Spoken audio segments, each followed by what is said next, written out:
Hello everyone, what is up? It is me, LBMTG. For today's video, we will be going over the Modern Horizons pre-release deck that I just got done playing with, and we'll be opening up some Modern Horizons packs. I ended up winning 8 packs as my prizes from pre-release, so we will have 8 Modern Horizons packs to open up here at the end of the video. I want to start off by going over my deck, and I also want to start off by saying thank you to our sponsor. All the videos here on the channel, as well as everything else that I do, is sponsored by CardSphere. So if you guys want to send off some of your Modern Horizons cards that you open up but maybe don't fit in the modern decks that you're currently building or think that you'll build in the future, now's a fantastic time to unload them on CardSphere. Send them off to some people who want them, and you guys can go ahead and maybe make a little money and turn those cards into some cards that you do want for some different modern decks or different decks that you're playing. So with that being said, we're going to go ahead and talk about this deck now. So the deck ended up being a nice little blue-white tempo shell, but it actually had a lot of control elements to it as well.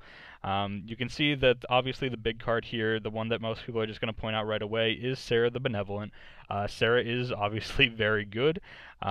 Very, very good. 4-mana Sarah Angel that just ends up soaking up a point of damage or two. Usually is what she ended up being for me, but still nonetheless fantastic card. And even her +2 ability, creatures you control with flying get +1/+1 until end of turn. We ended up having quite a few flyers in the deck, things like the Fairy Seer, which has flying, which could work out very well. And then I actually played one of the enchantments as well, the Smoke Shroud, which says enchanted creature gets +1/+1 and has flying. So if I do that, then whatever creature I have enchanted with the Smoke Shroud ends up getting the buff from Sarah as well. Aside from that, a lot of just kind of tempo cards. Normally you see some number of flyers as your good tempo cards. We did have 2 copies of Mana War, which is fantastic. Mana War is great. The rest of my pool was kind of, not the best, but I managed to make it work, obviously. I ended up going 3-0. We'll talk through each of my matches here when I'm done going through these cards individually, but the sealed pool itself was one of those sealed pools where for master sets, you hope that you pull some value, right? You hope that you're gonna pull some, crazy cards. Like maybe I saw a foil Force of Negation get opened. That's like $120 right now, which is crazy. Maybe Urza as well. That's a pretty expensive one that some people were opening.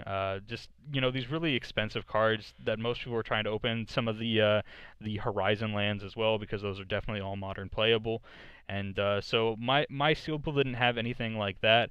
I had $6 here from the Unsettled Mariner, which was fine. I'll trade that off to someone pretty quickly. And then I had the Sarah the Benevolent, which is like 15 right now. I can probably trade it for like 10, 12. But for a $50 sealed pool, opening up 16 or opening up $20 worth of cards really isn't what you're hoping to to get from your $50 sealed pool. But luckily enough, I had one of those sealed pools that didn't have the value in terms of monetary value, but it had great value in terms of actually playing in the tournament itself. We had some fantastic uncommons. There are 7 uncommons here in my deck, and a lot of them are just fantastic, incredible. Watcher for Tomorrow definitely overperformed. This card is great.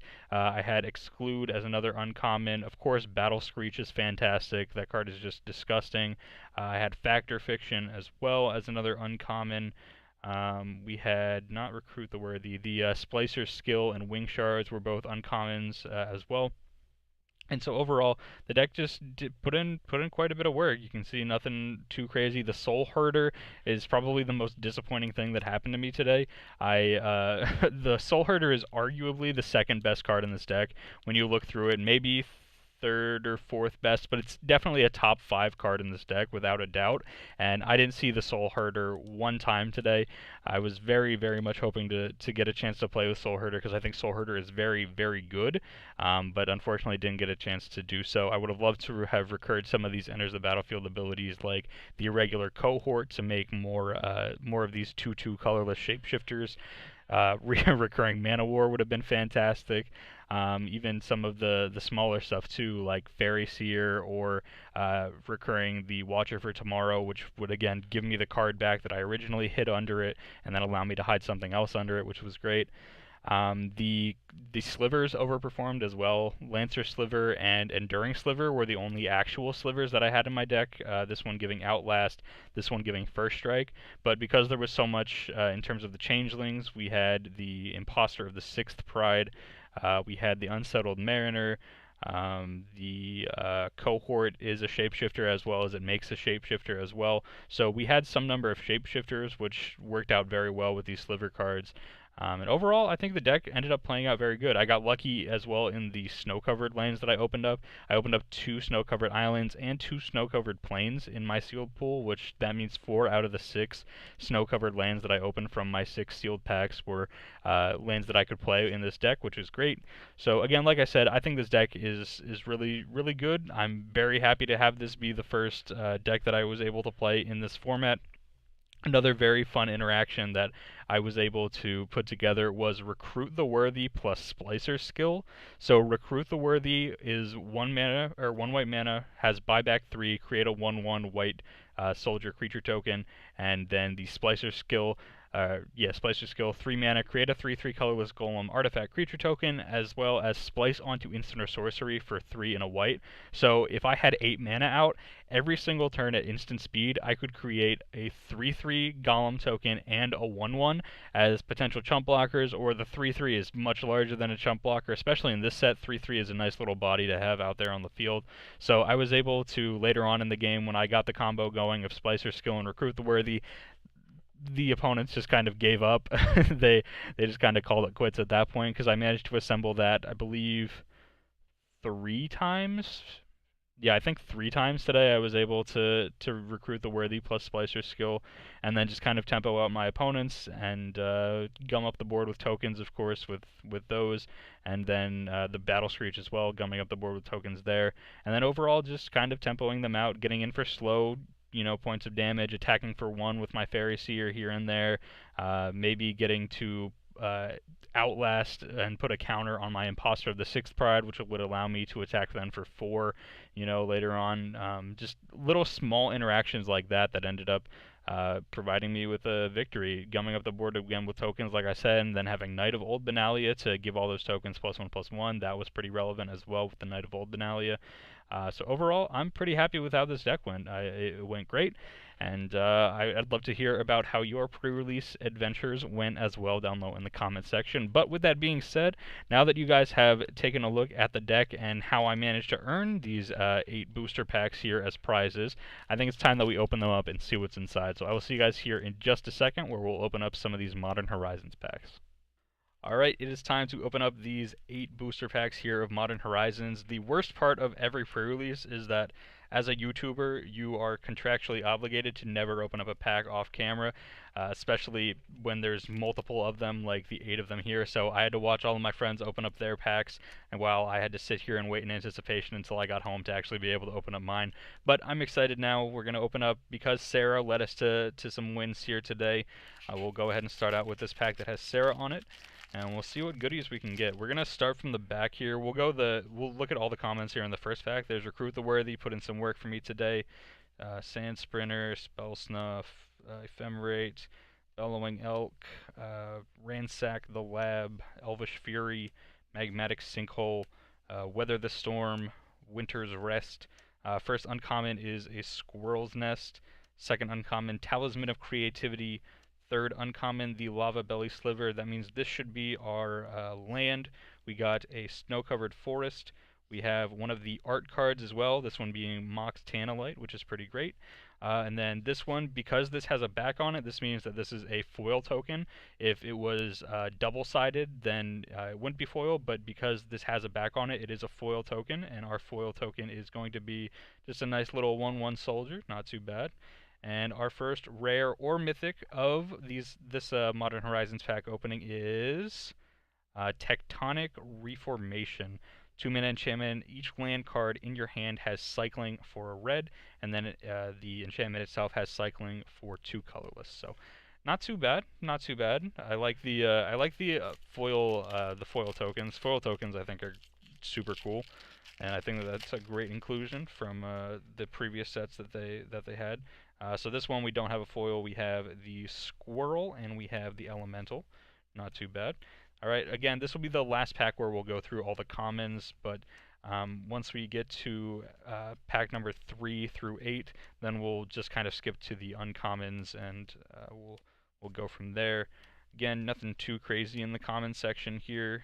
This will be our, I believe, so this is common, first uncommon, so yep, then this would be a snow-covered land. We have the snow-covered mountain in the front. Our artwork for this one is the red Juzamjin, I forget the name of it, the Ravenous Giant, alright. So again, another artwork card. These artwork cards are pretty cool. Second uncommon, we have the Icehide Golem, 1 mana 2/2. Last uncommon, we have the Watcher for Tomorrow. Again, put in some great work for me. And our rare or mythic is a Lightning Skelemental, which was actually in my sealed pool as well. I opened up one, but of course in blue-white, I'm not going to be playing Lightning Skelemental. But if you guys are interested in playing Lightning Skelemental in Modern, you guys can check out my Lightning Skelemental deck tech that I put together a little while ago. Alright, we'll open up this pack here. Hey, we got a nice little foil here again. We got a foil construct token here. Not too bad. That one goes to Karn and I believe to Urza as well. And we'll skip a couple of these commons. This might be a common still. Yep, that's a common. That's a common. I believe this will be our first uncommon. Yep, there we go. We have the Ruination Rioter as our first uncommon. Second uncommon, Firebolt. Third uncommon, the Saddled Rhymestag. Our snow-covered basic is a forest. Our artwork is the Cascade card, the Cascade and Retrace card. Throes of Chaos, I guess. That's a nice one. And then our rare or mythic is going to be Waterlogged Grove. Fantastic. The cards that I'm truly looking for in this set that I need, like, probably within the next week or two are the Waterlogged Groves as well as the Scale-Ups, the uncommons, because I play Infect, or at least I'm starting to get into playing Infect in Modern, and those are the 2 cards from Modern Horizons that go into that deck, so I need to get myself some of those as soon as I can. And we've got a Merit Lodge token on the back of a Goblin. Not too bad. Our artwork is the new Preordain, or yeah, the new Preordain, Scour All Possibilities, 2 mana Preordain with flashback on it for the art card.